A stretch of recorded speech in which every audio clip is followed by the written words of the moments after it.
ओ, 4 से 7, 9 से 12, 4 से 7। अच्छा ठीक। आइए कैमरा के सामने आइए ना। चलिए देखिए, थोड़ा उधर चलिए, तो थोड़ा चलिए। हाँ, बड़ी दिन के बाद मिल रहे हैं ना।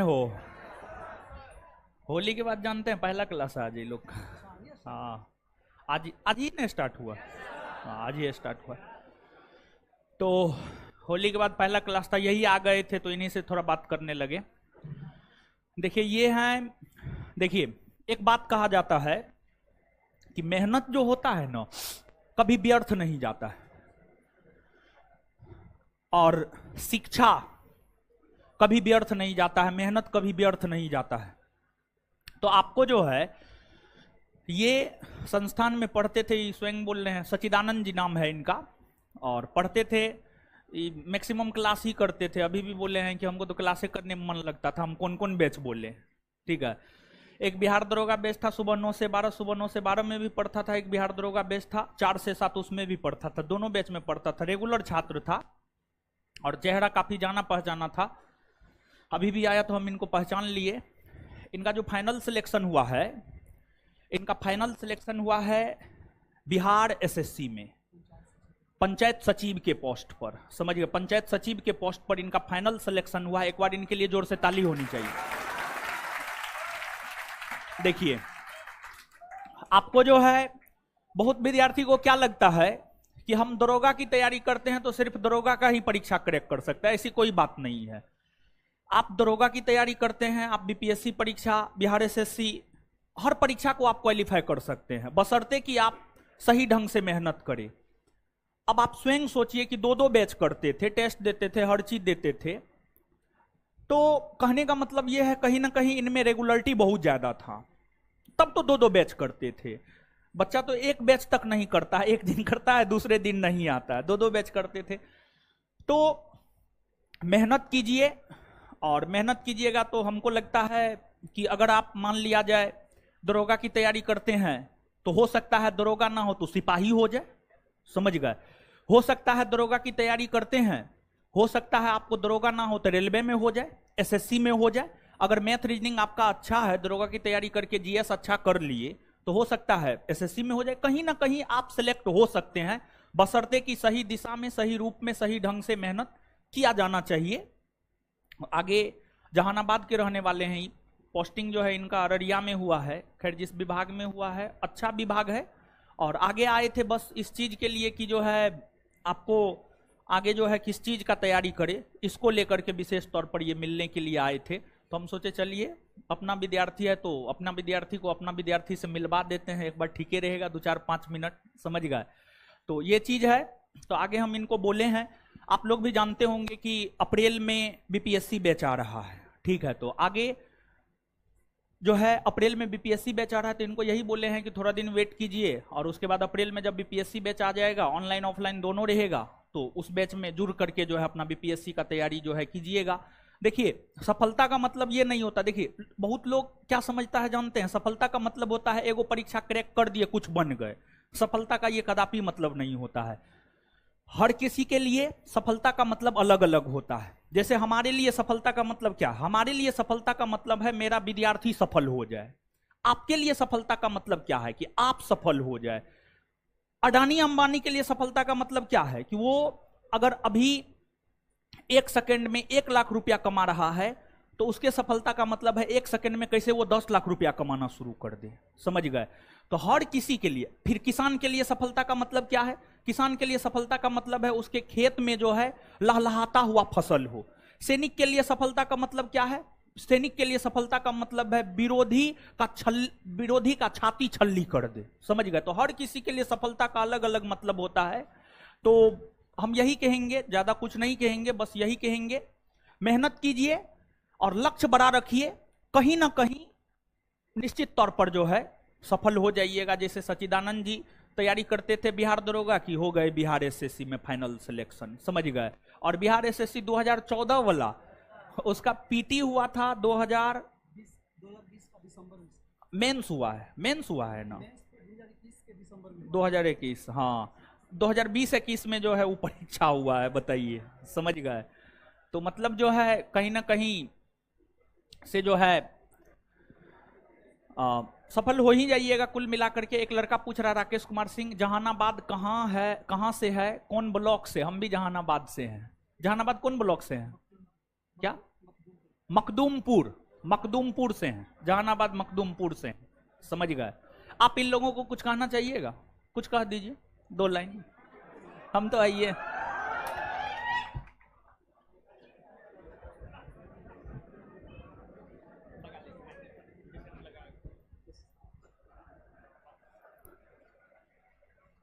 Hello, good evening all of you friends.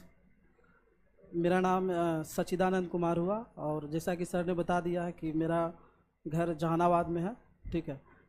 और मेरी सफलता की सबसे बड़ा श्रेय अगर जाता है तो सर को जाता है, क्योंकि सर से हम मतलब कि जब से हम लगभग मतलब 2018 में सर से जुड़े थे, ठीक है। वो भी एनटीपीसी का एक बैच आया था, ठीक है, तो उसमें हम ज्वाइन किए थे। तो हमको पहले दरोगा वगैरह का उतना इंटरेस्ट नहीं था, ठीक है। हम तो रेलवे के लिए सिर्फ हम मतलब सर के पास ज्वाइन किए थे। तो सर से मतलब क्या है कि हमको मतलब क्लास तो ऐसे जीएस का हम बहुत किए थे इधर उधर, लेकिन जब यहाँ पे हम थोड़ा सा मतलब एक क्लास किए तो हमको सर से ऐसा लगाव हो गया ना, मतलब लगाव मतलब पढ़ाई के प्रति, मतलब ऐसा सर समझाते थे कि हमको मतलब कहीं भी हम जीके जीएस मतलब उतना ज़्यादा हम पढ़े नहीं थे, लेकिन सर के पास आए तो मतलब इनका बताने का तरीका जो था कुछ अलग ही था, हमको समझ में भी आने लगा था बहुत। तो जीके जीएस का हम क्लास मतलब सर के पास जब हम करने लगे तो फिर बहुत मतलब अच्छा से मतलब समझ में आने लगा, ठीक है। तो फिर बीच में एक दरोगा का मतलब कि बैच आया, ठीक है। तो उसमें फिर क्या हुआ कि सर का मतलब स्पेशल बैच निकाले थे, तो 2446 पोस्ट वाला में हम उसी समय से हम मतलब कि कर रहे थे सर क्लास। तो उस समय क्या हुआ कि उसमें तो मेरा पीटी भी नहीं हुआ था, ठीक ना, लेकिन हम मेहनत करते चले गए, ठीक ना। सर का क्लास छोड़ते नहीं थे, ठीक ना। और टेस्ट वगैरह जो था मतलब कि शाम में हम 7 बजे हम रेगुलर मारते थे, टेस्ट तो हम छोड़ते ही नहीं थे। सर खुद बताते थे कि टेस्ट मतलब कि रामबाण है, टेस्ट नहीं छोड़ना चाहिए। तो सर के आदेश पे हम मतलब कि हर काम करते थे। फिर उसी तरह से फिर 2213 वाला जब दरोगा का मतलब कि ये आया था वैकेंसी, तो उसमें क्या हुआ कि मतलब उसमें हो गया था, पीटी हुआ, फिर मेंस भी मेरा हुआ था, ठीक ना। तो हम फिजिकल में जा करके मतलब उसमें छटे थे, तो ऐसा है। और इसमें बिहार एसएससी में तो खैर 2014 बहुत पुराना वैकेंसी था, तो इसमें तो खैर हम आशा भी नहीं किए हुए थे कि शायद इसमें होगा, लेकिन हाँ मतलब मेहनत जो करता है उसका मेहनत का फल तो एक दिन मिलता ही है, तो ऐसा ही था। और इसमें बिहार एसएससी का सबसे मतलब कि बेस्ट मतलब कि बोल सकते हैं पोस्ट था, पंचायत सचिव ही था, क्योंकि एक पंचायत का एक बॉस होता है, समझिए कि पंचायत सचिव होता है। और क्योंकि हम लोग का सिग्नेचर का इतना वैल्यू रहता है पंचायत में कि पूछिए मतलब मुखिया हम लोग को समझिए कि मतलब क्या बोल सकते हैं, हम लोग को पीछे पीछे चलता है, तो ऐसा है। तो अब जॉब में आ जाने के बाद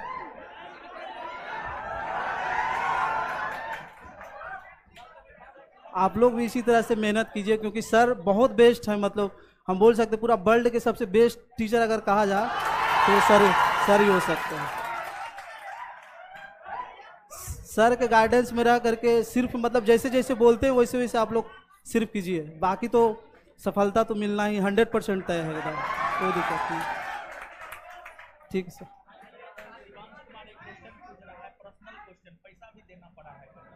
कहीं कुछ पैसा नहीं, पैसा क्यों देंगे, हम इतना मेहनत सर हमको खुद करवाए थे, इतना दिनों से 2018 से हम लगे हुए थे। पहले हम पढ़ाई मतलब उतना ढंग से हम भी नहीं करते थे, लेकिन लगता है कि 2 साल का जो मेरा मेहनत था ना, वो मतलब कि मेरा मतलब बहुत सारा रिजल्ट होने लगा। एनटीपीसी में भी इधर हो गया था, दरोगा में भी हुआ था, फिर पंचायत सचिव में भी हुआ था, मतलब ये बिहार एसएससी में, फिर एक और थी जीविका में भी हुआ था। तो ये सब मतलब कि हम छोड़ दिए, जानबूझ के छोड़ दिए, क्योंकि दरोगा बहुत लोग हमको बता दिया था कि दरोगा से ये बेस्ट है, मतलब कि बिहार एसएससी बेस्ट है। तो हम दरोगा मेंस जो था ना हम दिए थे, लेकिन उतना मन से नहीं दिए थे। पीटी में हम खूब अच्छे से लगे हुए थे, लेकिन जब इसमें देखिए कि मेरा फाइनल सिलेक्शन हो गया था, तो दरोगा में मेरा इंटरेस्ट घट गया था। बोला था कि ये आराम वाला जॉब है थोड़ा सा, तो उतना ज़्यादा इसमें ड्यूटी वगैरह भी नहीं रहता, और सच में इतना ज़्यादा मतलब ड्यूटी रहता ही नहीं। हम सोच के होली से पहले से आए हुए हैं, अभी घर ही पे है। हमको लगता है कि कल निकलेंगे। क्या बिहार पुलिस का तो खैर ऐसे हमको इंटरेस्ट नहीं था शुरू से, दरोगा में इंटरेस्ट था हमको, तो इसलिए हम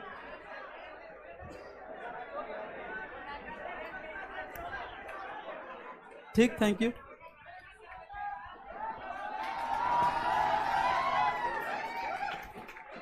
देखिए एक बात जो है सबको लगता है, देखिए हम आपको बता रहे हैं 2014 में हम जनरल कंपटीशन के लाइन में आए थे एज ए स्टूडेंट। उससे पहले जो है बैकग्राउंड कुछ और था। तो 2014 से पहले जो है ना हमको भी लगता था कि बिहार में जो है ना बिना पैसा का नौकरी नहीं हो सकता है। लेकिन 2014 में जब इस लाइन में आए ना तो तैयारी किए, परीक्षा दिए, रिजल्ट आने लगा। साथ में जो लोग थे उनका रिजल्ट हुआ, मेरा भी रिजल्ट हुआ, तो बहुत सारे लोगों का रिजल्ट हुआ। तो देखिए उसको कोई पैसा नहीं लगा। फिर उसके बाद 2015 में थोड़ा बहुत पढ़ाना शुरू किए, 2017 से पूरा पढ़ाना शुरू कर दिए। तो 2017 से जब पूरा पढ़ाना शुरू कर दिए तो देखिए कि बहुत सारा ऐसा छात्र है, कहता है, सामान्य तौर पर कहा जाता है दरोगा बनना है 25 लाख रुपया दो। हम अपने बहुतों छात्र का उदाहरण दे सकते हैं। एक पटना का ही था, मसौडी साइड का रंजीत कुमार, उसको सिर्फ इतना ही जमीन है जितना में उसका घर बना हुआ है। बाद बाकी दूसरे के खेत में वो काम करता है। उनकी माताजी, उनके पिताजी दूसरे के खेत में काम करते थे, उनके भाई दूसरे के खेत में काम करते थे। और वो लड़का जो है खिचड़ी खा करके एक सप्ताह तक खिचड़ी चोखा भी कभी काल भेंट नहीं होता था, रोटी और दही खा करके वो विद्यार्थी मेहनत किया। उसका औकात 25 लाख रुपया नहीं था।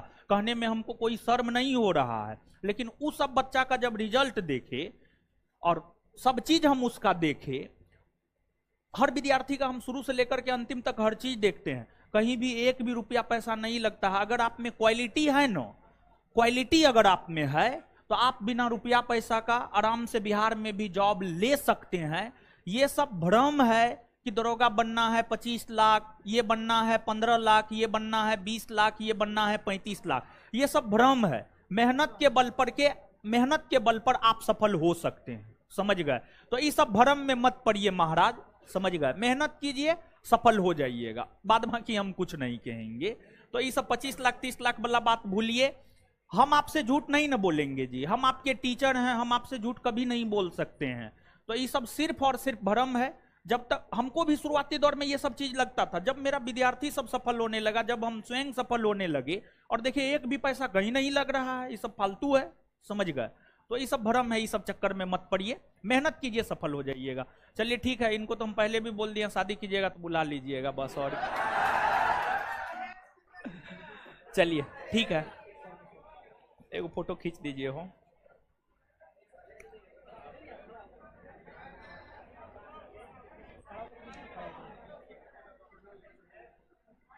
चलिए आ जाइए। अब जो है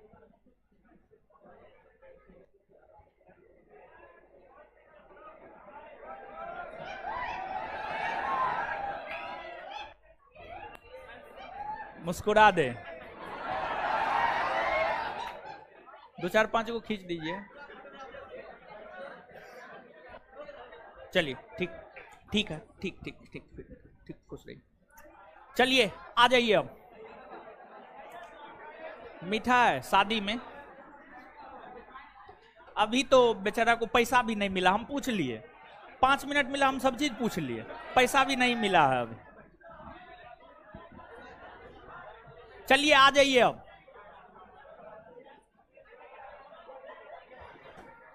आ जाइए, अब शांत होइए।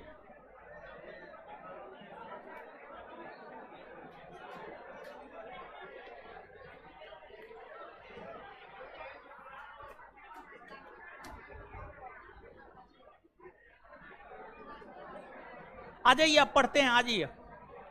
चलिए देखिए बताते हैं। सबसे पहली बात, ज्योग्राफी में 2 चैप्टर थ्योरी खत्म कर दिए, और 2 चैप्टर थ्योरी खत्म करने के बाद जो है पहला चैप्टर का ऑब्जेक्टिव भी करवा दिया, हाँ या ना? दूसरा चैप्टर का ऑब्जेक्टिव टेलीग्राम चैनल पर भेज दिए थे बिना आंसर का। तो आज हम बोले थे निकाल करके लेते आइएगा, निकाल के लेते आए हैं ना। तो आज के सेशन में हम लोग दूसरे चैप्टर का ऑब्जेक्टिव कर लेंगे। अगर दूसरे चैप्टर का ऑब्जेक्टिव आज खत्म हो जाता है तो फिर आगे तीसरा चैप्टर पढ़ेंगे, और तीसरा चैप्टर से जो है हम लोग जैसे चैप्टर खत्म करेंगे ऑब्जेक्टिव कर लेंगे, ठीक है। ताकि पॉलिटी का ऑब्जेक्टिव जो बच गया है, समझ गए। शनिवार आते आते जानते हैं इतना थक जाते हैं ना कि क्लास लेने का मन नहीं करता है, सही बता रहे हैं, समझे। तो अब जो है आ जाइए चैप्टर नंबर 2 का क्वेश्चन करना है। चैप्टर नंबर 2 का क्वेश्चन करना है, तो क्वेश्चन आप पलट लीजिए, क्वेश्चन पलटिए।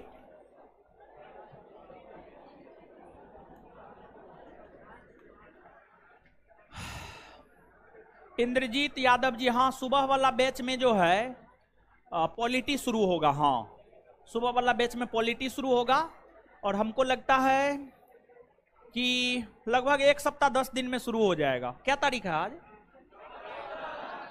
14 मार्च। 1 अप्रैल से मान के चलिए ना, 1 अप्रैल से पॉलिटी शुरू हो जाएगा, 1 अप्रैल से। अब कमेंट हटा दीजिए, आइए।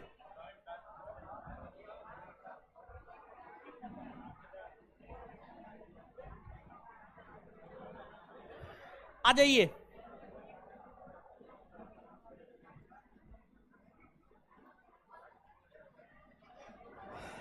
पहला क्वेश्चन, भारत से उपबंध पूरा चुंबकीय परिणामों से संकेत मिलते हैं कि भूतकाल में भारतीय स्थल पिंड सरका है। देखिए एगो बात बताइए आप हमको, भारत की अगर हम बात करें तो जो मेडागास्कर द्वीप है, मेडागास्कर द्वीप जानते हैं?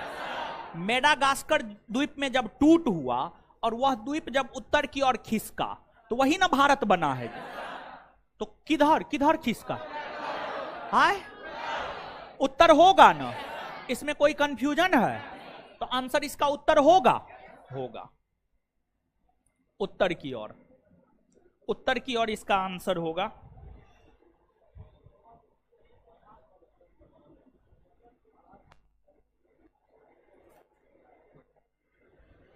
उत्तर की ओर।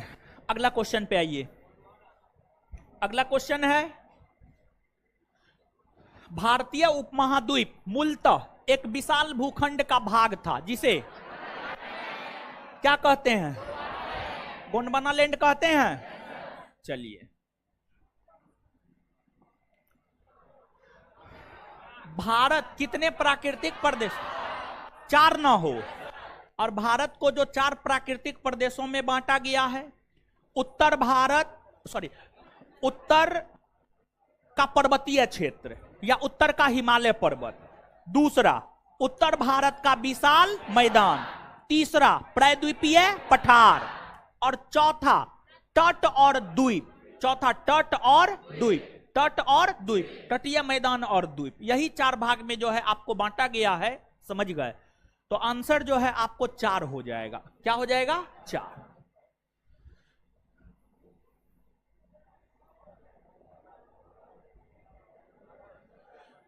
उत्तराखंड के किस भाग में पाताल तोर कुएं पाए जाते हैं? पाताल तोर कुएं।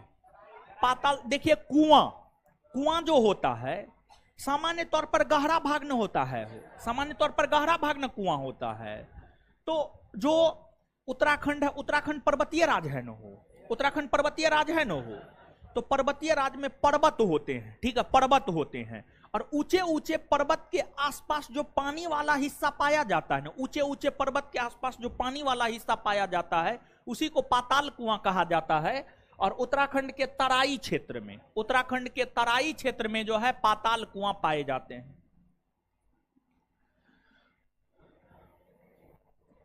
चलिए अगला क्वेश्चन, भारत में भू आकारों की रचना के संबंध में निम्नलिखित कथनों पर मनन कीजिए। संरचनात्मक दृष्टि से मेघालय पठार दक्कन पठार का ही विस्तृत भाग है, सही है या गलत? है एकदम सही है। कश्मीर घाटी की रचना एक संभिनति में हुई है, हाँ सही है ये भी।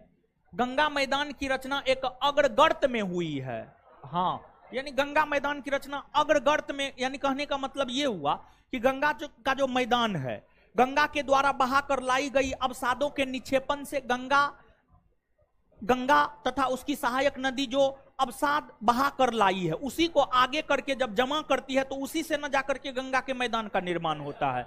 मतलब सही है ये भी। हिमालय की उत्पत्ति भारतीय प्लेट, यूरोपीय प्लेट तथा चीनी प्लेट के त्रिकोणीय अभिसरण के फलस्वरूप हुई है। नहीं, हिमालय की उत्पत्ति भारतीय प्लेट और यूरेशियन प्लेट के आपस में टकराने से हुई है। हिमालय पर्वत की जो उत्पत्ति हुई है वह भारतीय प्लेट और यूरेशियन प्लेट, भारतीय प्लेट और यूरेशियन प्लेट के आपस में टकराने से हिमालय पर्वत की उत्पत्ति हुई है। तो यह गलत है। और जब आप जानते हैं, आपको जो है वर्ल्ड ज्योग्राफी में ज्वालामुखी सब पढ़ना होता है, भूकंप सब पढ़ना होता है, वहां पर प्लेट सब के विषय में पढ़ना होता है। तो वहां पर जो है इसकी चर्चा हम करेंगे आपके साथ जब वर्ल्ड ज्योग्राफी हम आपको पढ़ाएंगे। लेकिन यहां पर एक लाइन आप लिखिएगा कॉपी में, एक लाइन कॉपी में लिखिएगा।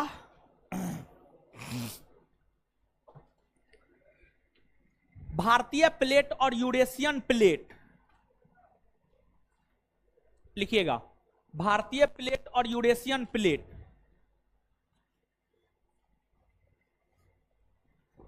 भारतीय प्लेट और यूरेशियन प्लेट, भारतीय प्लेट और यूरेशियन प्लेट के आपस में टकराने से, भारतीय प्लेट और यूरेशियन प्लेट के आपस में टकराने से हिमालय की उत्पत्ति हुई है। भारतीय प्लेट और यूरेशियन प्लेट के आपस में टकराने से हिमालय की उत्पत्ति हुई है। भारतीय प्लेट और यूरेशियन प्लेट के आपस में टकराने से हिमालय की उत्पत्ति हुई है।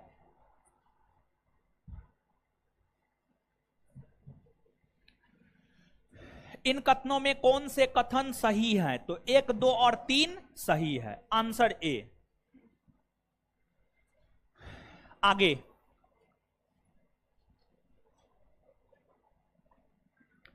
निम्न में कौन सा कथन असत्य है? मतलब कौन सा कथन गलत है? पहला, भौतिकीय दृष्टि से प्रायद्वीपीय क्षेत्र भारत का सबसे प्राचीनतम भाग। बोलिए, ना है वो, एकदम सही है। हिमालय विश्व में सबसे नवीन बलित पर्वतों को प्रदर्शित करते हैं। हाँ, एकदम सही है।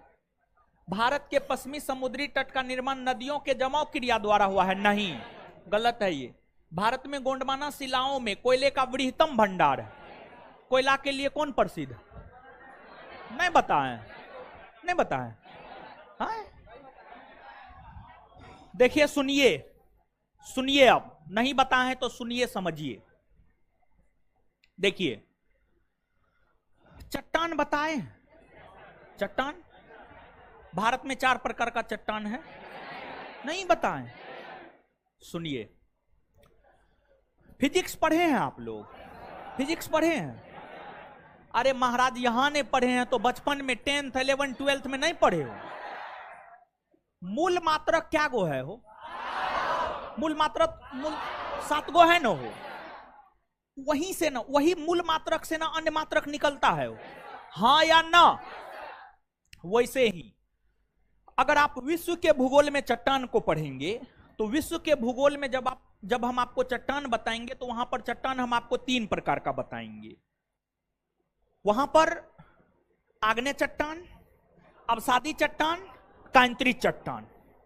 विश्व के भूगोल में जब बताएंगे चट्टान, चट्टान जो है ना, जो पृथ्वी है ना, पृथ्वी का जो ऊपरी कठोर परत है ना, हो जो अपना पृथ्वी है ना, पृथ्वी का जो ऊपरी कठोर परत है उसी को चट्टान कहते हैं, रॉक कहते हैं, आरओसी के रॉक कहते हैं, चट्टान कहते हैं। तो विश्व के भूगोल में चट्टान हम आपको बताएंगे। चट्टान जो है 3 प्रकार का होता है, आग्नेय, अवसादी और कांतरित।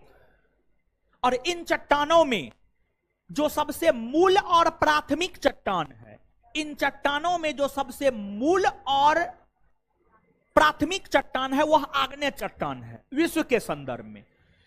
लेकिन जब आप भारत के विषय में जानेंगे, भारत के चट्टान के विषय में जानेंगे, तो भारत का जो मूल और प्राथमिक चट्टान है भारत का मूल और प्राथमिक चट्टान है आर्कियन क्रम का चट्टान। भारत का मूल और प्राथमिक चट्टान क्या है? आपको आर्कियन क्रम का चट्टान, आर्कियन क्रम का चट्टान। और जब आर्कियन क्रम के चट्टान में अपर्दन और निक्षेपण हुआ, अपर्दन का मतलब टूट फूट और निक्षेपण का मतलब जमा होना, निक्षेपण का मतलब जमा होना। आर्कियन क्रम के चट्टान में जब अपर्दन और निक्षेपण हुआ तो उसी से जो है धारबार क्रम के चट्टान का निर्माण हुआ, उससे धारबार क्रम के चट्टान का निर्माण हुआ। धारबार, धारबार क्रम के चट्टान का निर्माण हुआ। और फिर जो है जब धारबार क्रम के चट्टान में अपर्दन और निक्षेपण हुआ, मतलब धारबार क्रम के चट्टान में जब टूट फूट हुई, धारबार क्रम के चट्टान में जब निक्षेपण हुआ मतलब टूट फूट करके वो जमा हुआ, तो उससे एक नए चट्टान का निर्माण हुआ जिसे बिंद क्रम का चट्टान कहते हैं, जिसे बिंद क्रम का चट्टान कहते हैं। बिंद, बिंद क्रम का चट्टान कहते हैं। इसके बाद बिंद क्रम के चट्टान में जब अपर्दन और निक्षेपण हुआ, तो बिंद क्रम के चट्टान में अपर्दन और निक्षेपण होने से जो है आपको, एक मिनट रुकिए, गलती कर दी है, सॉरी गलती कर दी है, AD के यहां पे कुडप्पा होगा, सॉरी कुडप्पा होगा। आर्कियन क्रम के चट्टान में जब अपर्दन निक्षेपण हुआ तो धारबार क्रम के चट्टान का निर्माण, धारबार क्रम के चट्टान में अपर्दन और निक्षेपण हुआ तो इससे जो है आपको कुडप्पा क्रम के चट्टान का निर्माण हुआ। किसका निर्माण हुआ? कुडप्पा, कुडप्पा क्रम के चट्टान का निर्माण हुआ। और कुडप्पा क्रम के चट्टान में जब अपर्दन और निक्षेपण हुआ तो उससे जो है आपको बिंद क्रम के चट्टान का निर्माण हुआ, उससे जो है आपको बिंद क्रम के चट्टान का निर्माण हुआ, बिंद क्रम के चट्टान का निर्माण हुआ। मूल तौर पर भारत में ये 4 चट्टान माने जाते हैं, लेकिन ऐसा नहीं है कि भारत में सिर्फ यही 4 चट्टान है। इन 4 चट्टानों के अलावे भारत में गोंडवाना क्रम का भी चट्टान है, गोंडवाना क्रम का भी चट्टान है। अगर आप गोंडवाना क्रम के चट्टान को देखेंगे तो जो गोंडवाना क्रम का चट्टान है यह भारत का सबसे आधुनिकतम चट्टान है, भारत का सबसे नया चट्टान है। गोंडवाना क्रम के चट्टान को अगर आप देखेंगे तो यह भारत का सबसे आधुनिकतम यानी नया चट्टान है, आधुनिकतम यानी नया चट्टान है। वही आर्कियन क्रम के चट्टान को अगर हम लोग देखें तो जो आर्कियन क्रम का चट्टान है यह भारत का सबसे प्राचीनतम चट्टान है। आर्कियन क्रम का चट्टान जो है भारत का सबसे प्राचीनतम चट्टान है, यानी सबसे पुराना चट्टान है, और यह मूल चट्टान है, और यह मूल चट्टान है। और देखिए आपको जो इन चट्टानों में गोंडवाना क्रम का चट्टान है, गोंडवाना क्रम का चट्टान जो है कोयला के लिए विख्यात है। गोंडवाना क्रम के चट्टान में कोयला पाया जाता है। गोंडवाना क्रम के चट्टान में क्या पाया जाता है? कोयला। जिन भी क्षेत्रों में गोंडवाना क्रम का चट्टान है वहां पर कोयला का बृहत्तम भंडार, बड़ा बड़ा भंडार जो है वहां पर आपको कोयला का देखने को मिलेगा। भारत का 98% कोयला गोंडवाना क्रम के चट्टान में ही देखने को मिलता है, गोंडवाना क्रम के चट्टान में ही देखने को मिलता है। और आप ध्यान में रखें, आगे चल करके हम आपको नदी के विषय में बताएंगे। जो तीसरा चैप्टर है हम लोगों का, तीसरा चैप्टर है भारत का अपवाह तंत्र। तीसरा चैप्टर है हम लोगों का भारत का अपवाह तंत्र। यहां पर हम आपको बताते चले कि जब आप मानचित्र पर आएंगे, मानचित्र लगाया होगा, नहीं लगाए हैं तोरी का, अच्छा कोई बात न है, नहीं लगाया है तब पर भी कोई बात ना है। आपको जो है यहां पर समझिएगा, देखिए भारत का मानचित्र तो पहला चैप्टर दूसरा चैप्टर में इतना बार देखे हैं, आपको तो याद हो गया, याद हो जाना चाहिए। पता नहीं अब आपको याद हुआ है या नहीं हुआ है, समझ गए। तो इधर जो है आपको वेस्ट बंगाल राज्य है, ओडिशा राज्य है, ठीक है, इधर आंध्र प्रदेश राज्य है, तमिलनाडु राज्य है, हाँ या ना, इधर महाराष्ट्र राज्य है, महाराष्ट्र राज्य है, बीच में जो है मध्य प्रदेश है, छत्तीसगढ़ है, क्लियर है। तो एगो है दामोदर नदी घाटी, दामोदर नदी घाटी। दामोदर नदी जानते हैं, जो दामोदर नदी है, छोटा नागपुर का पठार हम आपको बताए हैं, बताइए छोटा नागपुर का पठार कहां है? झारखंड में है ना हो। तो झारखंड में जो छोटा नागपुर का पठार है, उस छोटा नागपुर के पठार से जो है, छोटा नागपुर के पठार से दामोदर नदी निकलती है। और झारखंड में बहने के बाद जो है यह नदी पश्चिम बंगाल में प्रवेश करती है। और दामोदर हुगली की सबसे बड़ी सहायक नदी है। हुगली नदी जो है पश्चिम बंगाल में बहती है। पश्चिम बंगाल में गंगा नदी भी बहती है। गंगा नदी जो है ना पश्चिम बंगाल में दो भागों में विभाजित हो जाती है। गंगा की एक धारा पूरब की ओर जाने लगती है जिसको भागीरथी, और गंगा की एक धारा जो है दक्षिण की ओर बहने लगती है जिसको हुगली कहते हैं। हुगली कोई और नदी नहीं है बल्कि गंगा की ही एक धारा है। समझ गए, हुगली कोई और नदी नहीं है बल्कि गंगा की एक धारा है। और उस हुगली नदी के तट पर कोलकाता नामक शहर बसा हुआ है। और जो हुगली है, हुगली नदी की सहायक नदी दामोदर नदी है। ये जो दामोदर नदी है, दामोदर नदी घाटी जो है ना, दामोदर नदी घाटी में बहुत अधिक गोंडवाना क्रम का चट्टान पाया जाता है। दामोदर नदी घाटी में गोंडवाना क्रम का चट्टान पाया जाता है। अब जब दामोदर नदी घाटी में गोंडवाना क्रम का चट्टान पाया जाता है तो आप हमको यह बात बताइए कि क्या दामोदर नदी में कोयला नहीं पाया जाता हो? एकदम कोयला पाया जाता होगा। तो आप समझिए, देखिए, आप अभी तक ये बात जानते होंगे, निश्चित तौर पर जानते होंगे कि कोयला सबसे ज्यादा कहां? झारखंड, पश्चिम बंगाल, छत्तीसगढ़, ओडिशा जैसे राज्यों में, हाँ या ना? कोयला तो मुख्य तौर पर इन्हीं राज्यों में है। कोयला मुख्य तौर पर इन्हीं राज्यों में है। तो कोयला मुख्य तौर पर इन्हीं राज्यों में क्यों है? कोयला मुख्य तौर पर इन्हीं राज्यों में इसलिए है क्योंकि इन राज्यों में गोंडवाना क्रम का चट्टान पाया जाता है। इन राज्यों में जो नदियां बहती है, दामोदर नदी बहती है, उसके नीचे में जो है आपको गोंडवाना क्रम का चट्टान है, इसलिए वहां पर कोयला सबसे ज्यादा है। इसलिए वहां पर कोयला जो है सबसे ज्यादा है। और ध्यान में रहे, बीपीएससी इस बार पूछा है, बीपीएससी इस बार पूछा है। आप पहले का संस्थान का नोट पलट करके देखिएगा, जो बिहार दरोगा बैच में जो है, बिहार दरोगा बैच में जो है नोट जो दिए हैं, पढ़ा जो रहे हैं, उसमें जाकर के देखिएगा, ये सब बात स्पष्ट तौर पर लिखा हुआ है। बीपीएससी इस बार ये प्रश्न पूछा है, निम्नलिखित में से कौन सा क्षेत्र कोयला उत्खनन के लिए विख्यात है? नदी घाटी के संदर्भ में दिया था, राज्य के संदर्भ में नहीं दिया था। दामोदर नदी घाटी हो गया, महानदी घाटी हो गया, गोदावरी नदी घाटी हो गया, सोन नदी घाटी हो गया, इस संदर्भ में दिया था। तो देखिए, ध्यान दीजिएगा, दामोदर नदी तो कोयला उत्खनन के लिए प्रसिद्ध है ही। दामोदर के अलावा गोदावरी नदी घाटी भी, महानदी घाटी भी, ये नदी घाटियां भी कोयला के उत्पादन के लिए जो है आपको प्रसिद्ध है। ये नदी घाटियां भी कोयला के उत्पादन के लिए जो है आपको प्रसिद्ध है। अब देखिएगा, जब आप क्वेश्चन बैंक पलटिएगा ना, देखिए यहां पर जो हम आपको क्वेश्चन करवा रहे हैं, ऐसा थोड़े है कि हम ये क्वेश्चन बनाए ना, आप ये भ्रम में मत रहिएगा।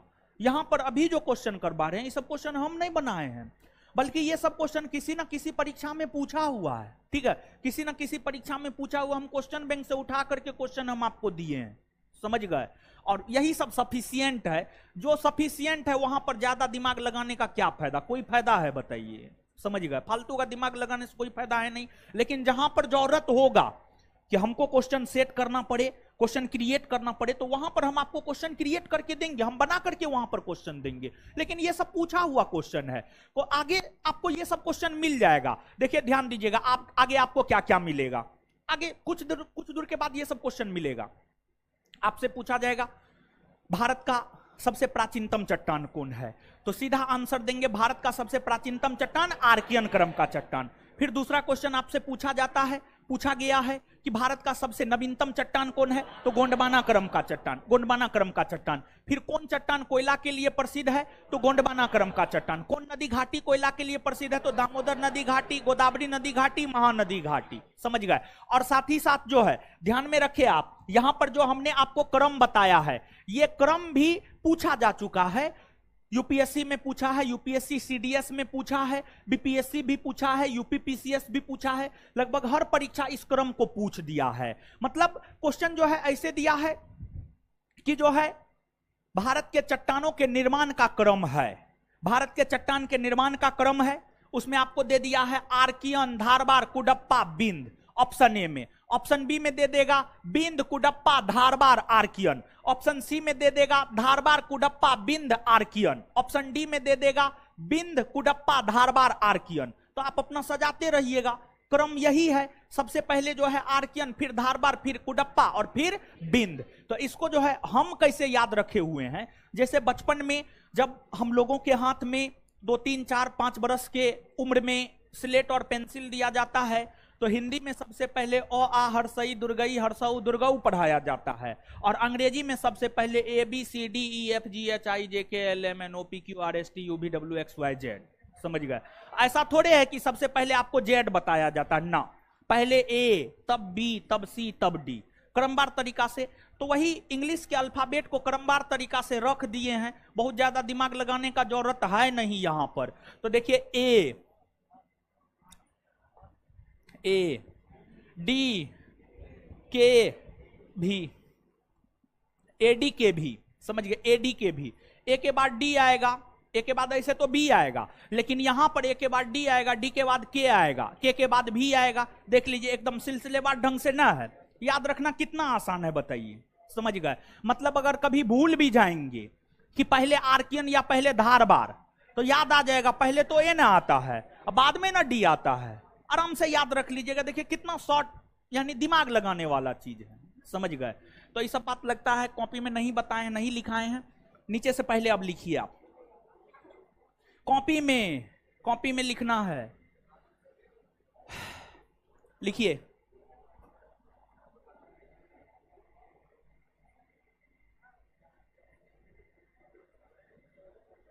भारत का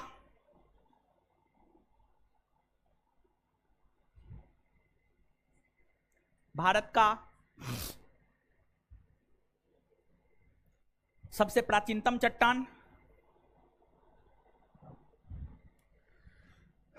भारत का सबसे प्राचीनतम चट्टान कोस्ट में पुराना, भारत का सबसे प्राचीनतम चट्टान कोस्ट में पुराना,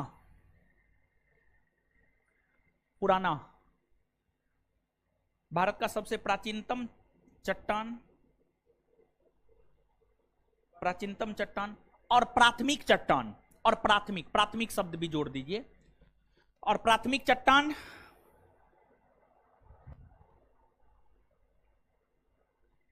आर्कियन क्रम का चट्टान है, आर्कियन क्रम का चट्टान है, आर्कियन क्रम का चट्टान है, आर्कियन क्रम का चट्टान है, आर्कियन क्रम का चट्टान है। Full stop. आर्कियन क्रम का चट्टान है, फुल स्टॉप। वहीं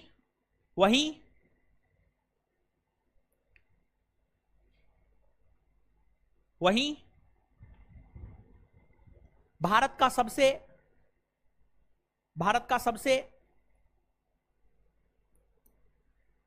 नवीनतम, वही भारत का सबसे नवीनतम चट्टान, वही भारत का सबसे नवीनतम चट्टान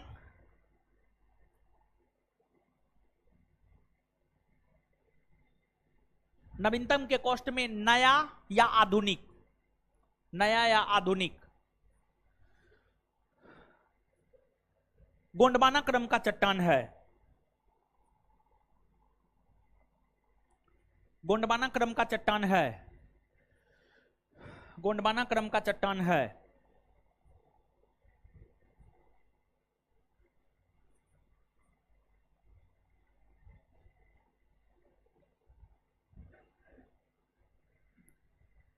नेक्स्ट पॉइंट लिखिएगा,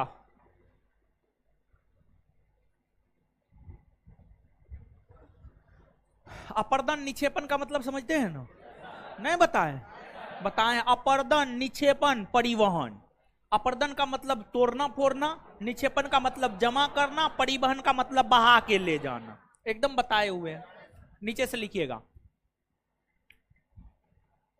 आर्कियन क्रम के चट्टान में जब अपर्दन और निक्षेपण होता है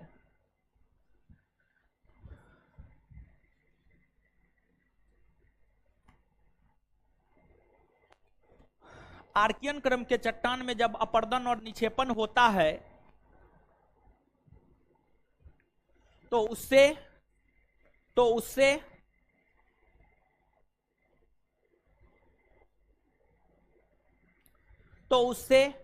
धारबार क्रम के चट्टान, तो उससे धारबार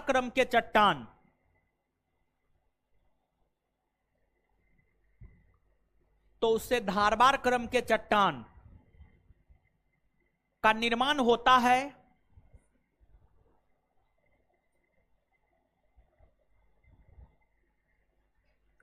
धारबार क्रम के चट्टान का निर्माण होता है, कोमा धारबार क्रम के चट्टान में जब अपर्दन और निक्षेपण होता है, धारबार क्रम के चट्टान में जब अपर्दन और निक्षेपण होता है,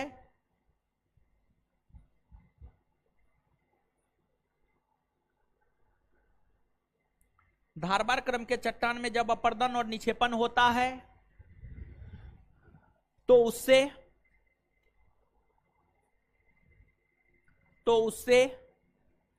कुडप्पा क्रम के चट्टान का निर्माण होता है, तो उससे कुडप्पा क्रम के चट्टान का निर्माण होता है।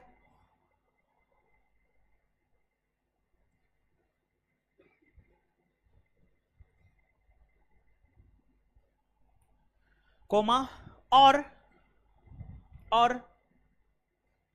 जब कुडप्पा क्रम के चट्टान में अपर्दन और निक्षेपण होता है, और जब कुडप्पा क्रम के चट्टान में अपर्दन और निक्षेपण होता है, और जब कुडप्पा क्रम के चट्टान में अपर्दन और निक्षेपण होता है,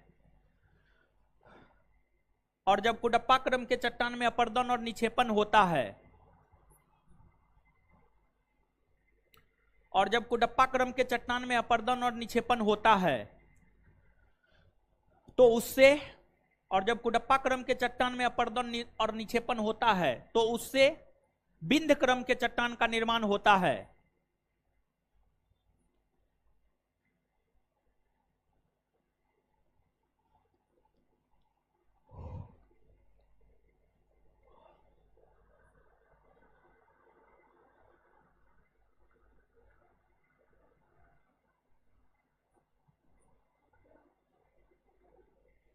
अब सुनिए एक बात सुनिए। अब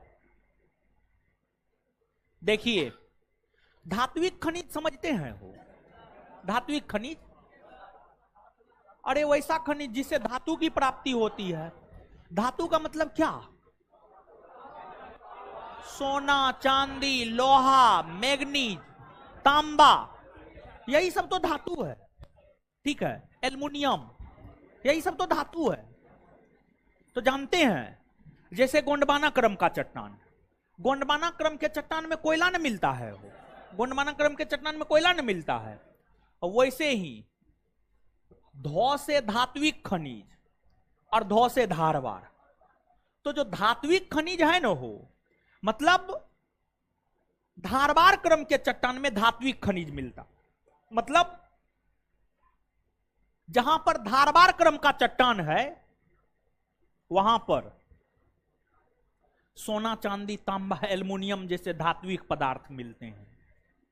तो धारवार क्रम का चट्टान जो है दक्षिण भारत में, विशेष तौर पर कर्नाटका के क्षेत्र में, तेलंगाना के क्षेत्र में, आंध्र प्रदेश के क्षेत्र में, इन राज्यों में धारवार क्रम का चट्टान है। और इसलिए कर्नाटक सोना का सबसे, भारत में तो सबसे ज्यादा सोना का उत्पादन कर्नाटक ही करता है। और एक मूवी भी है केजीएफ चैप्टर 1, चैप्टर 2, 3 भी आएगा, समझ गए? हाँ, 3 आएगा।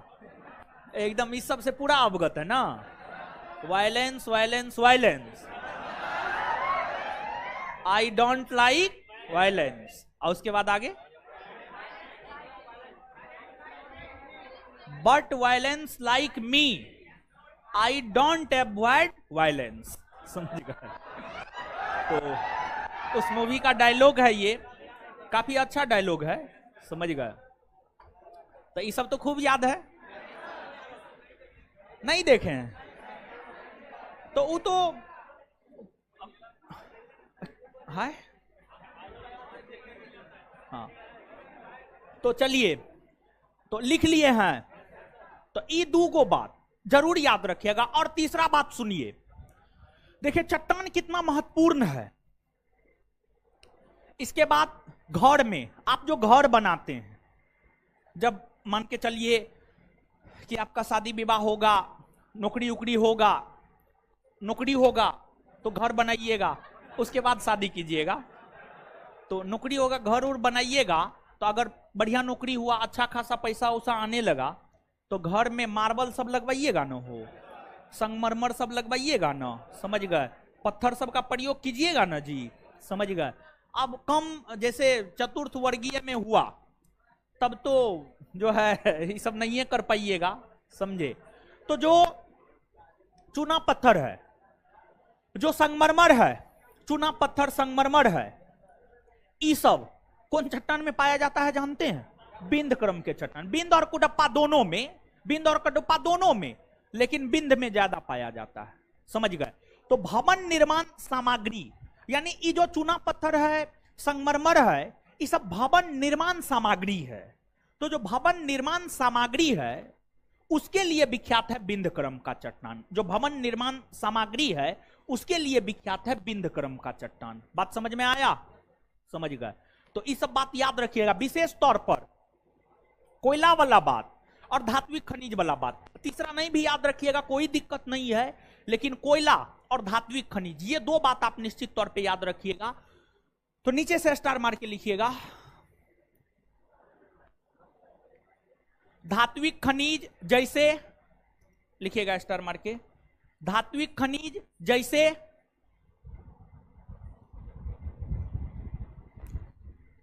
धात्विक खनिज जैसे लोहा,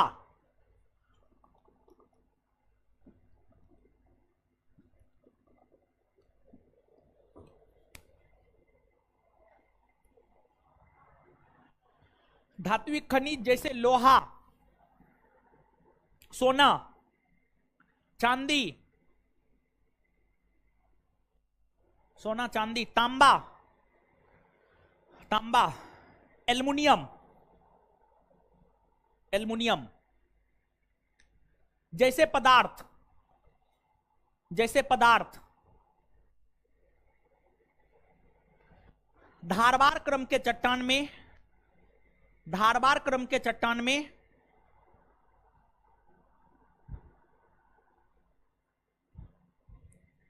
धारवार क्रम के चट्टान में पाई जाती है, धारवार क्रम के चट्टान में पाई जाती है, धारवार क्रम के चट्टान में पाई जाती है, धारवार क्रम के चट्टान में पाई जाती है। अगला पॉइंट,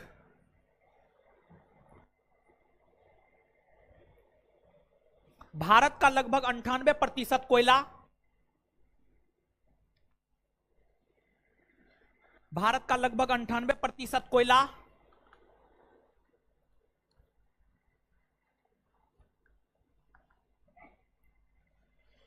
भारत का लगभग 98% कोयला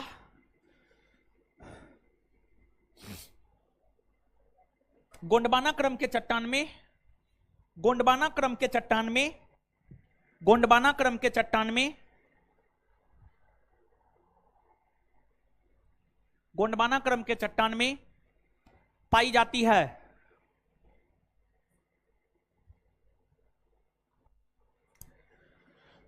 गोंडवाना क्रम के चट्टान में पाई जाती है, गोंडवाना क्रम के चट्टान में पाई जाती है।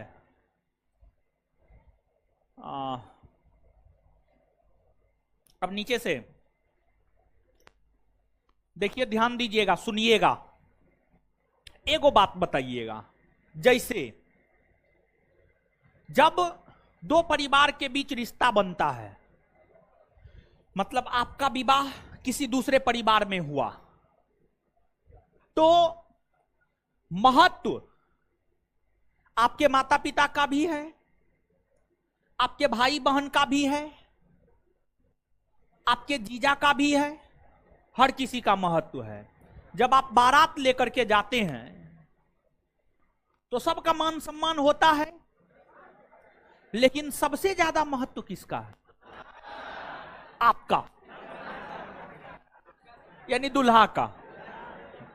समझ गए?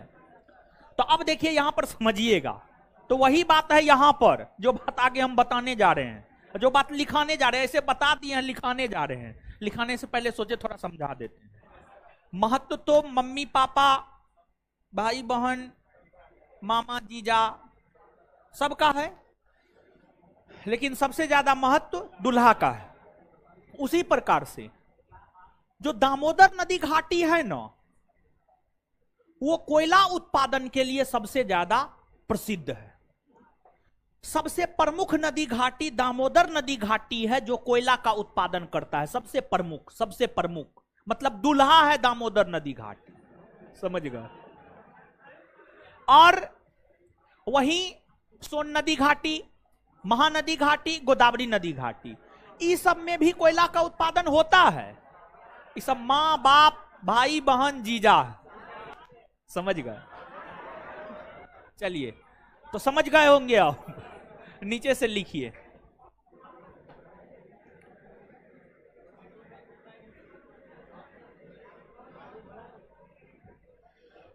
कोयला उत्पादन के लिए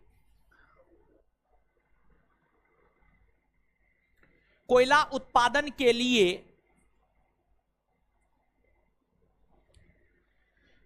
कोयला उत्पादन के लिए सबसे प्रमुख और प्रसिद्ध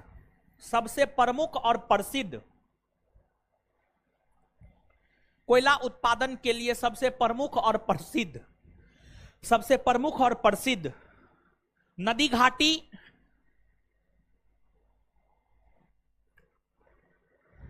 सबसे प्रमुख और प्रसिद्ध नदी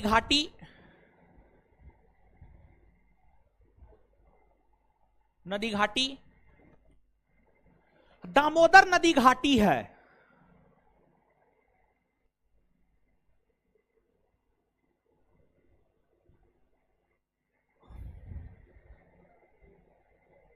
लेकिन ध्यान रहे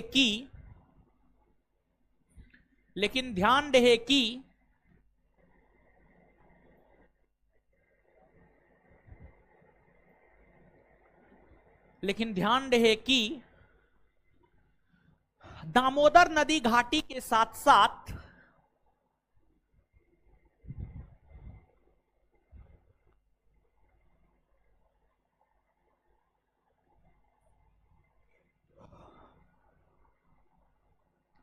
महानदी घाटी,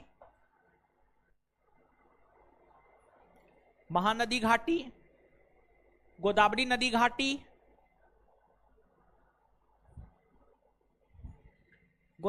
घाटी और सोन नदी घाटी भी,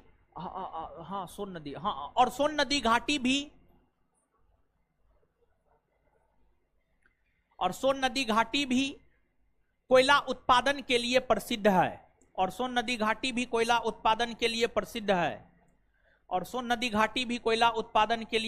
है।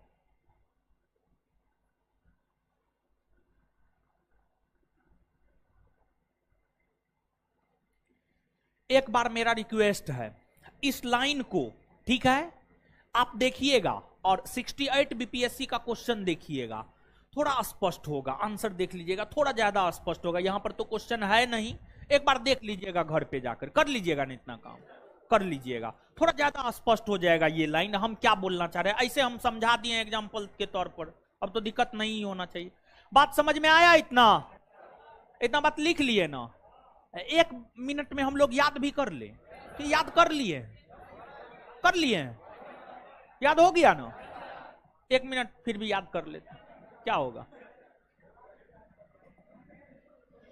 चलिए, भारत का सबसे प्राचीनतम चट्टान कौन? सबसे आधुनिकतम?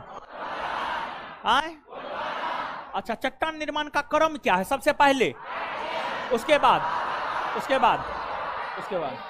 याद रखने का ट्रिक, एडी। धात्विक खनिज के लिए कौन प्रसिद्ध है? धात्विक खनिज के लिए, कोयला के लिए सबसे प्रमुख नदी घाटी जो कोयला उत्पादन के लिए, दामोदर ना। उसके अलावा और भी कई नदी घाटियां हैं ना, कौन? क्लियर है? याद हो गया ना? चलिए, अब यहां से जो है आगे बढ़ते हैं, ठीक है। सुनिए, अब यहां पे एगो बात और जानते, एक बात और पूछा जाता है, जीवाश्म समझते हैं? मतलब जीवाश्म, जीव प्लस अंश, जीव प्लस यानी जीव का कुछ अंश, उसी को जीवाश्म कहा जाता है। तो यहां पर गौर फरमाइएगा आप, आपको जो है ये जो आर्कियन क्रम का चट्टान है, धारवार क्रम का चट्टान है और कुडप्पा क्रम का चट्टान है, क्या है, किसका है? क्वेश्चन है तो वो अभी पढ़ा रहे हैं, रखिए ना, है क्वेश्चन तो देख लीजिएगा ना आप लोग। वाह महाराज, हम तो आपके बेच में नहीं दिखाए हैं क्वेश्चन, क्या दिखाए थे ना, है अब को नहीं, आप अपना देखिएगा ना। वाह महाराज बढ़ाइए, अब सब चीज हम ही कर देंगे, अजीब हाल है आप लोग का। बनाइयो दीजिए, खिलाइयो दीजिए, पचाइयो दीजिए, कि ज्यादा से ज्यादा बना के दे सकते, खाना आपको अपने है, पचाना आपको अपने है, समझ गए।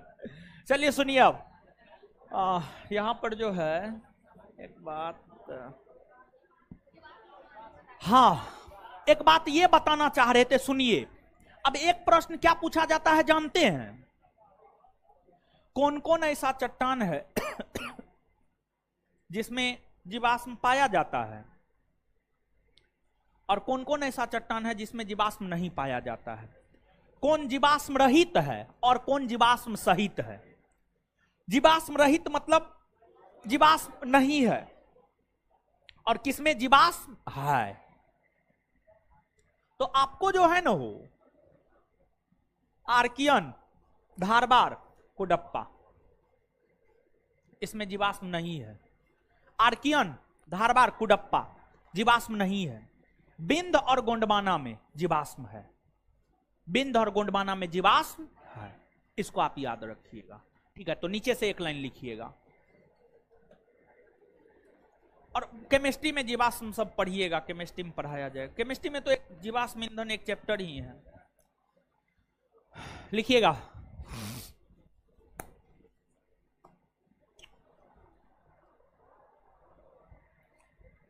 लिखिएगा आर्कियन, कुडप्पा और धारवार, आर्कियन, धारवार और कुडप्पा, आर्कियन, धारवार और कुडप्पा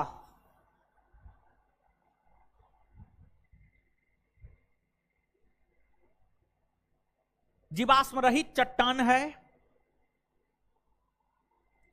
आर्कियन, धारवार और कुडप्पा जीवाश्म रहित चट्टान है। तो वही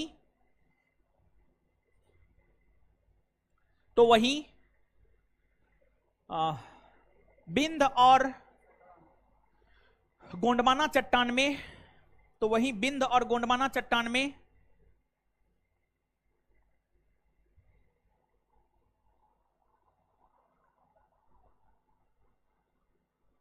जीवाश्म पाया जाता है।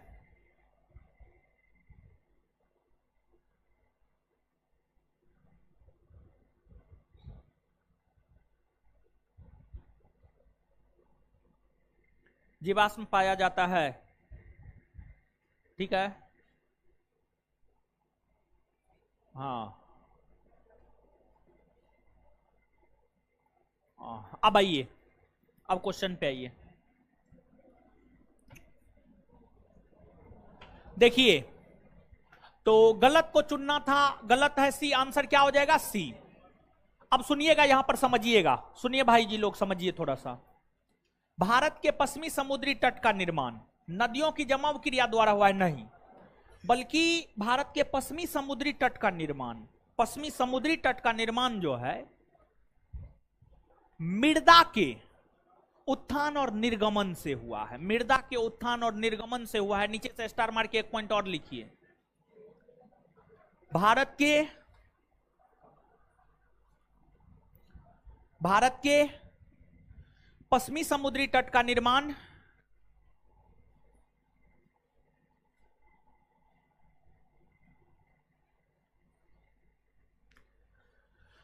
भारत के पश्चिमी समुद्री तट का निर्माण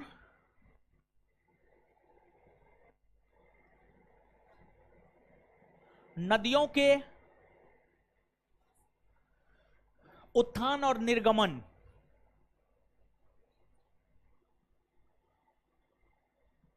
नदियों के उत्थान और निर्गमन से हुआ है।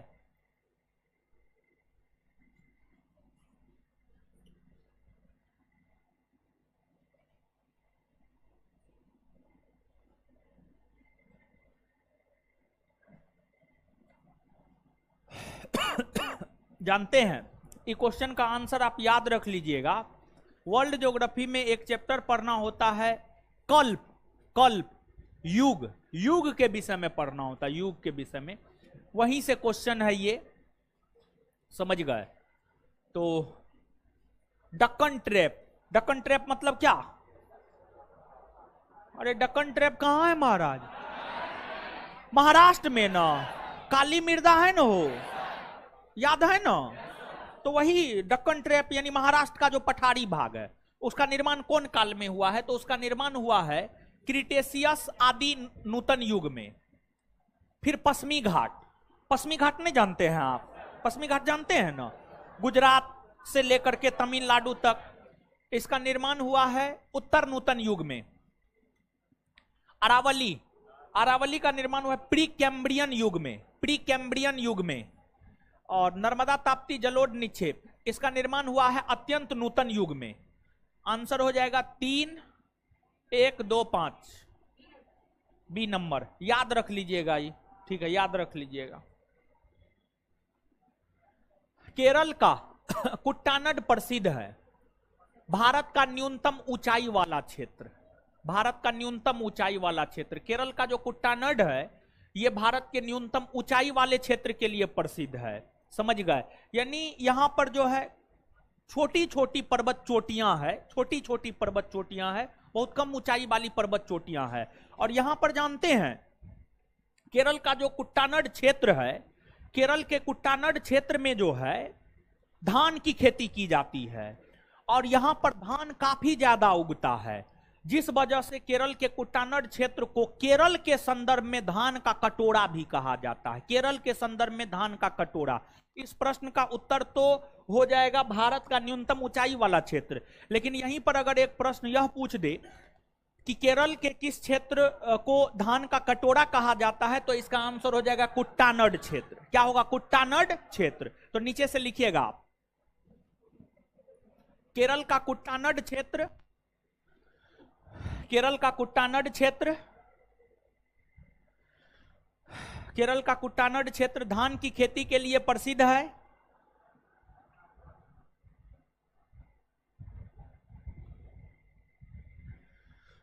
केरल का कुट्टानड क्षेत्र धान की खेती के लिए प्रसिद्ध है, जिस कारण इसे केरल के संदर्भ में धान का कटोरा भी कहा जाता है, जिस कारण इसे केरल के संदर्भ में धान का कटोरा भी कहा जाता है, जिस कारण इसे केरल के संदर्भ में धान का कटोरा भी कहा जाता है।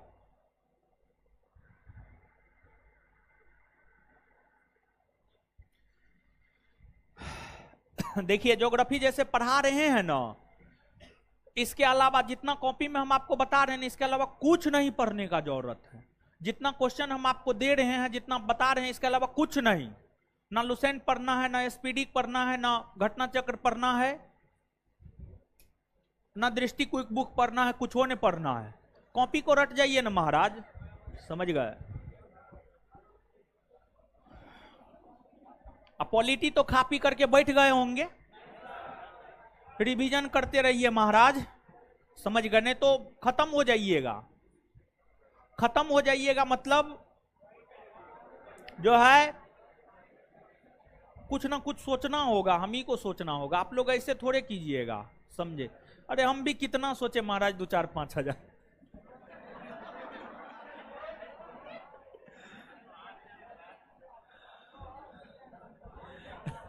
चलिए कितनों सोचते हैं तो जानते हैं, कितनों सोचते हैं, देखिए कितनों सोचते हैं, लेकिन फिर भी आप ही लोग जो है कांड कर देते हैं मेरे साथ। दिक्कत यही ना है, समझे। लेकिन कुछ 2, 4, 5 गो लड़का बदमाश होता है, बाद बाकी तो सब बहुत बढ़िया है, ठीक है। 2, 4, 5 गो जो है ऐसा ऐसा कांड कर देता है ना, दिमाग हिल जाता है। इसका आंसर बताइए, नहीं तो नानी याद दिला देंगे हम। आए सिंधु क्षेत्र होगा। देखिए क्वेश्चन बनना है। हाँ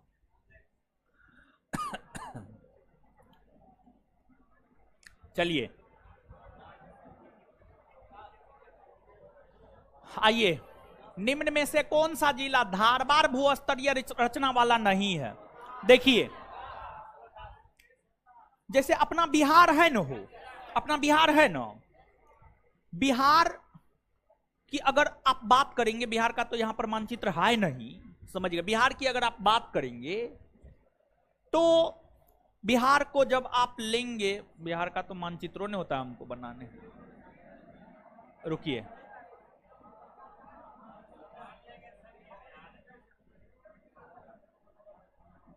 मान लीजिए ना अपना लगभग ऐसा ही है, ठीक है, लगभग।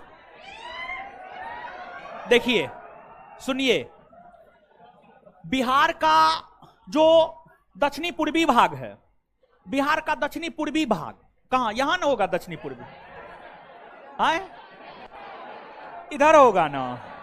बिहार के दक्षिणी पूर्वी भाग यानी इस एरिया में मुंगेर, जमुई, नवादा जैसा जिला ना है वो, बोलिए ना, भारत के बिहार के दक्षिणी पूर्वी भाग में मुंगेर, जमुई, नवादा जैसा जिला है। और इन जिलों में आपको जो है धारबार क्रम का चट्टान पाया जाता है। कौन चट्टान पाया जाता है? धारबार। कौन क्रम का चट्टान? धारबार। धारबार क्रम। और एगो बात बताइए, धारबार क्रम का चट्टान कौन चीज के लिए प्रसिद्ध? हाय धातु सोना चांदी ना हो, हाँ ना। जमुई में सोना मिला है? मिला है। तो जमुई में सोना मिलने का कारण क्या है? कि जमुई में धारबार क्रम का चट्टान है, इसलिए जमुई में सोना मिला है। बात समझ रहे हैं? तो धारबार भूस्तरीय रचना बिहार के दक्षिणी पूर्वी भाग में, मतलब इन जिला मुंगेर, जमुई, नवादा जैसे जिला में है।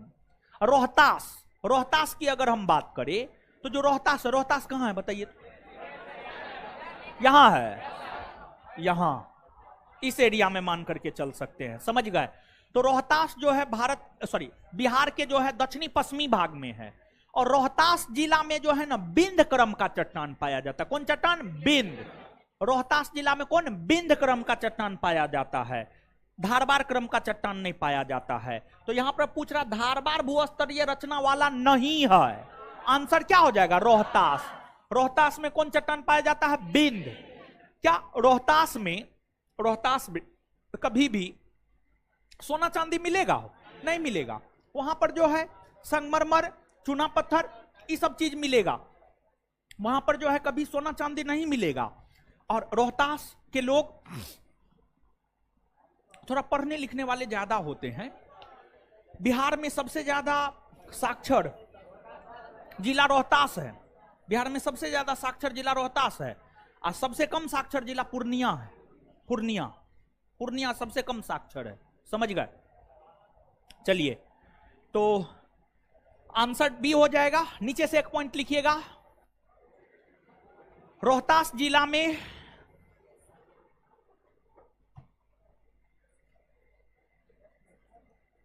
बिंद क्रम का चट्टान,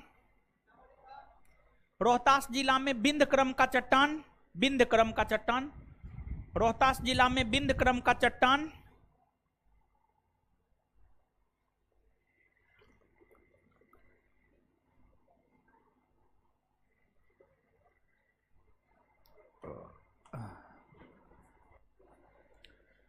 रोहतास जिला में बिंद क्रम का चट्टान पाया जाता है।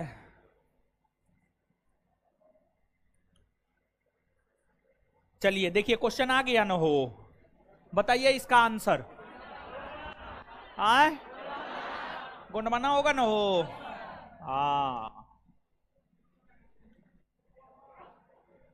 चलिए आगे आइए। देखिए ये क्वेश्चन तो जानते हैं, ये क्वेश्चन जो है इस चैप्टर का नहीं है। ये क्वेश्चन जो है ना 2 चैप्टर से रिलेटेड है। जो 2 चैप्टर आगे, तीसरा और चौथा नंबर में आप पढ़िएगा। तीसरा में भारत के अपवाह तंत्र और चौथा में भारत की जलवायु। ये दोनों चैप्टर से रिलेटेड क्वेश्चन है, लेकिन फिर भी क्वेश्चन आ गया है तो थोड़ा सा समझ लेते हैं, ठीक है? और वहां पर जब आप पढ़िएगा ना तो आपको बहुत ज्यादा समझ में आएगा। तो पहला, निम्न वक्तव्यों पर विचार कीजिए तथा सही उत्तर का चयन दिए गए कूट से कीजिए। ठीक है। कथन ए, हिमालय से निकलने वाली सभी नदियां सतत वाहिनी है। इस लाइन का मतलब यह है कि हिमालय क्षेत्र से जो भी नदी निकलती है वो उसमें हमेशा जल होता है, उसमें हमेशा जल होता है। इसका मतलब यह है। क्या यह सत्य है या असत्य? सत्य है। कहिएगा कैसे सत्य है? तो हिमालयी क्षेत्र से गंगा निकलती है, देखिए ना, गंगा में 12 माह जल नहीं होता है, होता है ना?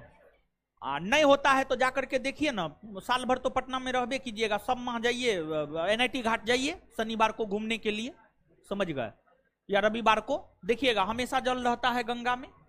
भले जो है जुलाई अगस्त सितंबर के माह में जो है होता क्या है, देखिए जुलाई अगस्त सितंबर के माह में आप देखेंगे गंगा नदी उफान मारने लगता है। क्यों? जुलाई अगस्त सितंबर के माह में गंगा नदी के उफान मारने का कारण क्या है जानते हैं? उफान मारने का कारण यह है कि देखिए उस माह में, जुलाई अगस्त सितंबर के माह में गर्मी अधिक होता है, और गर्मी अधिक होने का कारण बर्फ पिघलता है, बर्फ पिघलता है। एक रीजन ये हो गया। और दूसरी बात यह है कि जुलाई अगस्त सितंबर के माह में देखिएगा वर्षा भी होता है, तो मतलब वर्षा भी हो रहा है, बर्फ भी पिघल रहा है, तो पानी की मात्रा जो है काफी बढ़ जाती है। इसलिए जुलाई अगस्त सितंबर के माह में उफान मारने लगता है गंगा, समझ गए। लेकिन जैसे ही सितंबर का माह खत्म होता है, वर्षा ऋतु खत्म और गर्मी का मौसम भी खत्म, बर्फ का पिघलना भी बंद हो जाता है, वर्षा होना भी बंद हो जाता है, फिर गंगा का पानी धीरे धीरे जो है शांत हो जाता है। अभी जाकर के देखिए ना, एकदम शांत है, समझ गए। और देखिए शांत जल भी गंदा हो जाता है, समझ गए। तो शांत रहना भी सही बात न है, कभी कभी जो है उफान भी मारना चाहिए, समझ गए। तो हे भगवान, आप लोग तो बड़ी अजीब हैं हो। तो समझिएगा आप, तो हिमालय से निकलने वाली सभी नदियां सतत वाहिनी है। हाँ है, मतलब हिमालय से निकलने वाली सभी नदियों में हमेशा जल होता है। हाँ होता है। जल होने का कारण क्या है जानते हैं? जल होने का कारण यह है कि जो हिमालय की नदियां हैं, हिमालय की नदियों को जल की प्राप्ति जो है हिम यानी बर्फ से भी होता है और वर्षा से भी होता है। बर्फ और वर्षा दोनों से हिमालय की नदियों को जल की प्राप्ति होती है। इसी वजह से हिमालय की नदियां सतत वाहिनी होती है। मतलब ये स्टेटमेंट क्या है, सही या गलत? सही है। हिमालय अपनी वर्षा का अधिकांश दक्षिणी पश्चिमी मानसून से प्राप्त करता है। हाँ करता है। देखिए ध्यान दीजिएगा, भारत की जलवायु जब पढ़ाएंगे ना, तो वहां पर हम आपको बताएंगे कि आपको जो है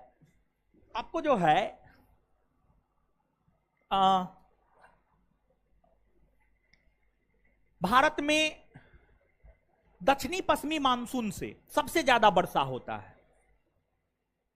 दक्षिणी पश्चिमी मानसून से भारत में सबसे ज्यादा वर्षा होता है। दक्षिणी पश्चिमी मानसून की उत्पत्ति अरब सागर से, हिंद महासागर से होती है, हिंद महासागर से होती है। और दक्षिणी पश्चिमी मानसून हिंद महासागर से उत्पत्ति होकर के भारत में प्रवेश करती है और लगभग पूरे भारत में वर्षा कराती है। तो हिमालयी क्षेत्र में वर्षा उसी से होता है। एकदम सही है, दोनों स्टेटमेंट सही है, लेकिन दोनों एक दूसरे से कोरिलेट करता है नहीं। एगो स्टेटमेंट नदी से है तो एगो जलवायु से है। दोनों सही है, लेकिन दोनों एक दूसरे की व्याख्या नहीं करता है, दोनों एक दूसरे की पुष्टि नहीं करता है, दोनों एक दूसरे का व्याख्या नहीं करता है, लेकिन दोनों स्टेटमेंट सत्य है। ए तथा आर दोनों सही है, परंतु आर ए की सही व्याख्या नहीं। Answer B.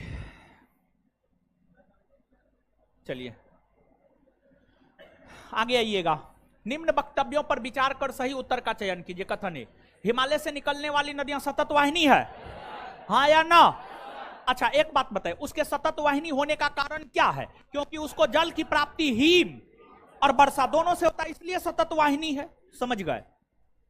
तो कारण आर, हिमालय नदियों का उद्गम स्रोत हिमानियों से होता है, यानी हिमानी। हिमानी क्या होता है? हिमानी बर्फ का बहुत बड़ा भूभाग, उसी को तो हिमानी कहा जाता है। तो हिमानी से होता है, तो हिमानी से होने के कारण जो है, और हिमालयी क्षेत्र में जो है कभी भी किसी भी मौसम में आप चले जाइए, जो हिमालयी क्षेत्र है वहां पर हमेशा बर्फ जमा होता है, कभी भी किसी भी मौसम में आप चले जाइए। जैसे अब गर्मी का मौसम आने वाला है ना, हो तो आप एकदम मई जून के माह में जाइए, हिमालयी क्षेत्र में जाइए ना, उस टाइम में भी वहां पर आपको ठंडा का एहसास होगा, उस टाइम में भी जो है हिमालयी क्षेत्र में बर्फ जमा हुआ होगा।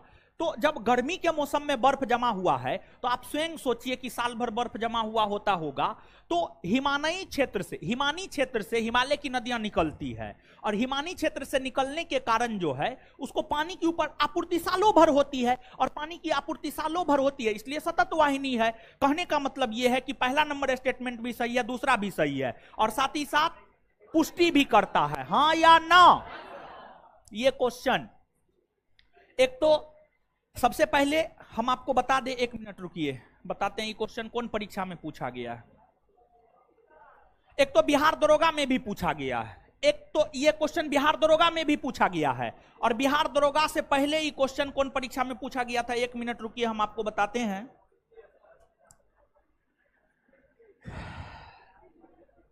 हां, बिहार दरोगा से पहले यह प्रश्न जो है राजस्थान पीसीएस में 2013 में पूछा गया था, राजस्थान पीसीएस में 2013 में पूछा गया था, और इसके बाद 2019 में जो है बिहार दरोगा में यह क्वेश्चन पूछा गया था, सेम एज इट इज। मतलब क्या बताता है कि जो स्टेट पीसीएस के पूछे हुए क्वेश्चन है वो बिहार दरोगा जैसा परीक्षा पूछ सकता, एकदम सेम एज इट इज पूछा था। 2013 में राजस्थान पीसीएस में पूछा है, और 2019 में बिहार दरोगा पूछा है। तो मतलब क्या बता रहा है, सुनिए, सोचिए सोचिए क्या बता रहा है ये क्वेश्चन, बोलिए। आए, स्टेट पीसीएस का प्रीवियस ईयर जो है याद करना चाहिए, ये बात बता रहा है महाराज, समझ गए। तो हम बता रहे हैं आपको, देखिए टीचर क्या करता है, टीचर आपको चीजों को समझा देता, बता देता, टीचर आपको गाइड करता है। याद करना, किताब खरीद करके पढ़ना, ये सब आपका काम है महाराज, समझ गए। तो चलिए आंसर क्या होगा, बी होगा।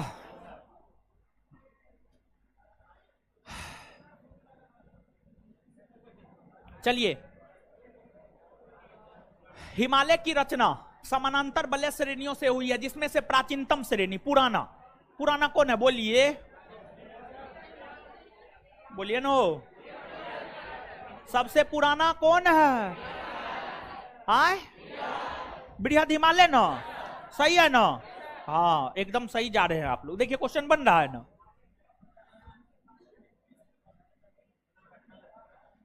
हाँ, ये भी क्वेश्चन जानते हैं, जलवायु का है, जलवायु का है।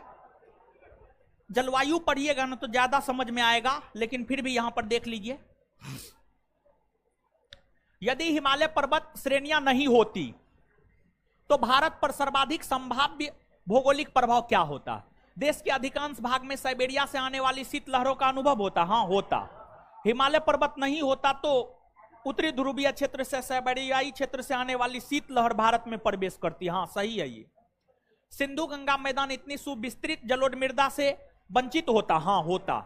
मानसून का प्रतिरूप वर्तमान प्रतिरूप से भिन्न होता, हाँ होता। 1 2 3 सभी सही है। अब इसके आगे जो है ना अगले क्लास में सुनिए, सुनिए ना, सुनिए ना, सुनिए, इतना बात समझ में आ गया ना। अब सुनिए, बिहार दरोगा का क्वेश्चन बैंक आया, आपको मालूम है, हम लिखे हैं, मार्केट में आ गया, मालूम है। देखिए एगो बात बताते हैं, आप जिस भी परीक्षा की तैयारी करते हैं उसका सिलेबस और उसका क्वेश्चन बैंक आपके घर में होना चाहिए, आपके रूम में होना चाहिए। तो बिहार दरोगा की अगर आप तैयारी करते हैं तो बिहार दरोगा का क्वेश्चन बैंक आपके रूम में होना चाहिए, या नहीं भी तैयारी करते हैं फिर भी क्वेश्चन बैंक होना चाहिए। क्यों होना चाहिए, तो उसमें जो है ना बिहार दरोगा के क्वेश्चन के डिस्कशन के साथ साथ जो है हर सब्जेक्ट का एस्थेटिक वाला पोर्शन दिए हैं, समझ गए। और हर सब्जेक्ट का जो एस्थेटिक वाला पोर्शन है वो होमवर्क में हम आपको देंगे सोमवार से, होमवर्क में हम आपको देंगे सोमवार से। प्रतिदिन 1 पेज रट के आना है, कुछो दे देंगे, इतिहास दे देंगे, 100 युद्ध 1 दिन में रट के आना है, अगले क्लास में पूछेंगे। मतलब जो है वहां से जो है ना आपका जो एस्थेटिक पोर्शन है जीके का वो क्लियर हो जाएगा। इसलिए वो बुक को खरीदना है और सोमवार तक में हर किसी के हाथ में होना चाहिए। सोमवार से वो बुक जो है उस बुक से होमवर्क देंगे। ठीक है, चलिए धन्यवाद। हमको निकलने दीजिए, तब आप लोग निकल जाइएगा।